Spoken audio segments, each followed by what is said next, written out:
Olá pessoal, hoje daremos continuidade à aula da semana passada, onde tratamos de ação antrópica.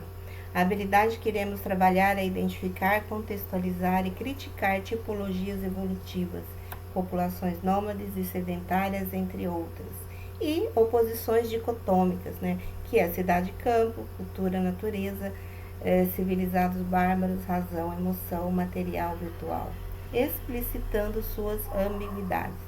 Nosso objeto de conhecimento é as relações entre espaço, sociedade, natureza, trabalho e tempo, transformações antrópicas no meio físico em diferentes sociedades.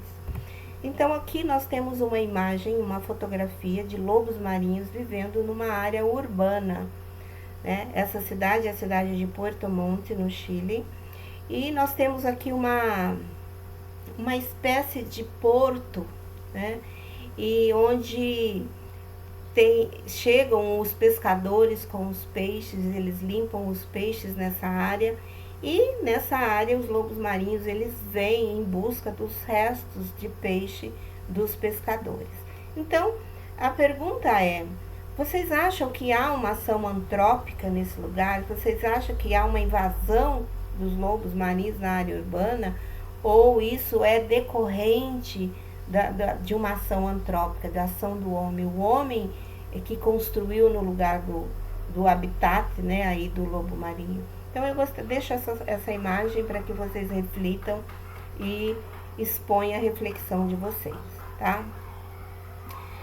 Na sequência, nós temos aqui uma foto de Machu Picchu, Machu Picchu é uma cidade inca, que ela foi construída aí há milênios, mais de 1000 anos atrás.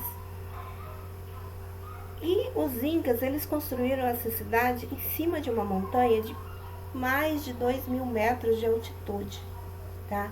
Então, os incas, eles foram uma das principais civilizações pré-colombianas. Os incas, eles são conhecidos por sua cultura sofisticada e por suas construções marcantes, como a rede de estradas que interligava as diferentes partes do império. E é interessante como que eles construíram, uma cidade em cima de uma montanha, provocando aqui uma ação antrópica. Com certeza eles recortaram parte dessa montanha, eles retiraram a vegetação dessas montanhas, e há mais de 1000 anos atrás, para vocês verem que o homem já causava aí interferência no meio ambiente, tá? Aqui uma outra foto de Machu Picchu, mais de perto. Lembrando, pessoal, que todas essas residências, essa construção, ela é feita de pedra, de rocha. E essa rocha não era dessa montanha. Então, há um ponto de interrogação: como que o homem levou essa rocha para esse alto dessa montanha para construir essa cidade, tá? A agricultura dos incas era a base da sociedade deles, E a partir dela eram produzidos aí alimentos básicos consumidos por esse povo.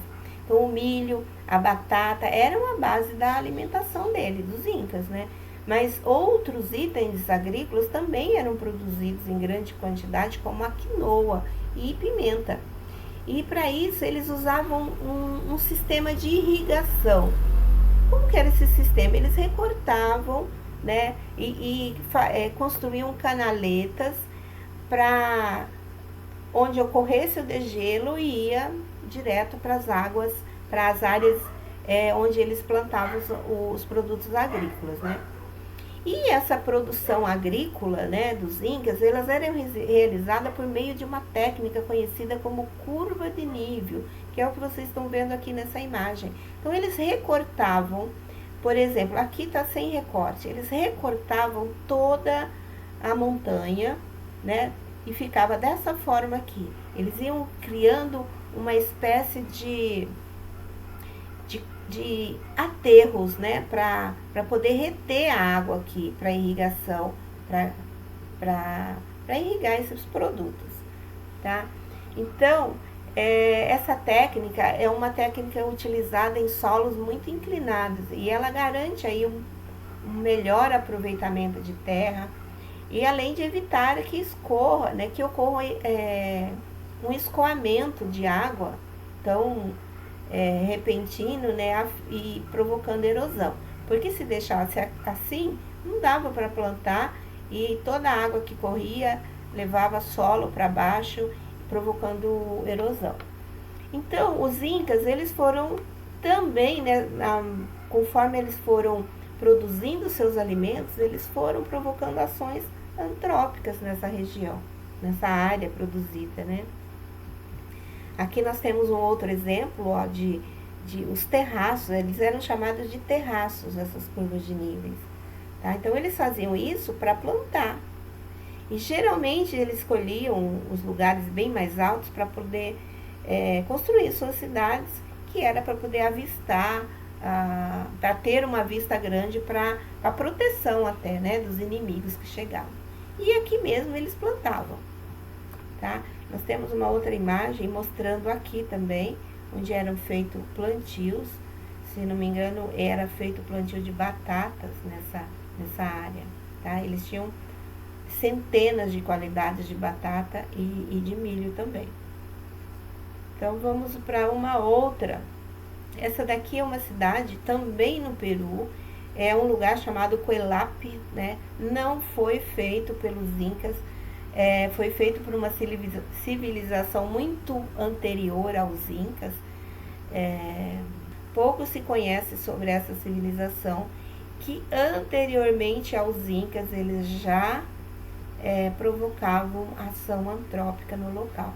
Para vocês verem que aqui tem floresta, então é uma região de floresta, e para construir isso aqui, esses muros, né, nas encostas, eles tiraram toda a vegetação da área. Aqui nós temos uma cidade maia, né, uma pirâmide maia. É bem interessante para vocês verem que está aqui, tem em volta toda uma floresta, né? É uma cidade bastante antiga. Então, eles foram uma das grandes culturas do mundo antigo. E, embora não utilizassem roda nem instrumento de metal, eles construíram essas pirâmides, templos e monumentos imensos aí de pedra talhada. Né? E o que teria acontecido, né, ao longo dos anos com essa civilização? Né? Por que não existem mais? Né? Alguns estudiosos eles propuseram as mais variadas hipóteses para explicar, né, o declínio, né? Que foram, uma hipótese seriam guerras internas, ou invasão estrangeira, surto de doença, a dependência de uma monocultura, né, o plantio de uma cultura só, e até mesmo a degradação ambiental e mudanças climáticas. Né? Então, também os maias provocaram aí uma ação antrópica sobre né, a natureza. Nós temos aqui um monumento, né, o que se chama de Moai. Essa daqui é a ilha de Páscoa, localizada a mais de, se não me engano, 2.000 quilômetros da costa chilena, tá? E é bem interessante que ninguém sabe como que eles construíram como que eles talharam essas pedras, né? Como que eles levaram essas pedras por uma distância tão longe, porque quando o homem chegou aí nessa ilha, já não existia nenhuma pessoa dessa civilização, né? Então, acredita-se que as primeiras pessoas que chegaram à Ilha de Páscoa, que hoje ela é conhecida como Rapa Nui, né? Foi há mais de 900 anos, tá? Então, segundo uma tradição, né, oral que é passada pela população, eles vieram em canoas até essa ilha lá da região da Austrália. Então, com o tempo, uma sociedade complexa foi se formando nessa ilha, né? E esse povo antigo, ele é mais conhecido por criar cabeças de pedra, que são essas aí, chamadas de Moai, né? que na verdade elas são figuras de corpo inteiro e que foram enterradas. Muitas estão enterradas, só aparece a cabeça aí. Então há mais ou menos quase 1000 dessas esculturas aí espalhadas pela Ilha de Páscoa. Né? E a maior delas tem 21 metros de altura, é gigantesca. Então especula-se que elas representam importantes ancestrais de Rapa Nui, né? E os pesquisadores, eles acreditam que elas indicam a existência de uma sociedade sofisticada. Aqui, às vezes, ela aparece só parte da cabeça para cima do solo, mas ela já foi soterrada, né, pela erosão, pelo deslizamento de sedimentos para as áreas mais baixas. Então, presume-se que o povo construía essas estátuas próximas à pedreira e depois eles levavam elas, às vezes até centenas de quilômetros longe, dezenas de quilômetros longe, até onde eles queriam deixar elas. Então, e como eles levavam? Há muitas hipóteses, até mesmo que eles cortavam as árvores, ou os coqueiros, os coqueirais, eles cortavam e faziam uma espécie de rolagem dessas estátuas. É uma das hipóteses, né? Mas não se sabe ainda, não se tem certeza. Então, acredita-se que essa civilização ela se extinguiu devido à exploração excessiva dos recursos naturais, tá? Então, a Ilha de Páscoa é um grande exemplo aí de esgotamento dos recursos naturais e veio aí a provocar uma dizimação, né, dessa população toda.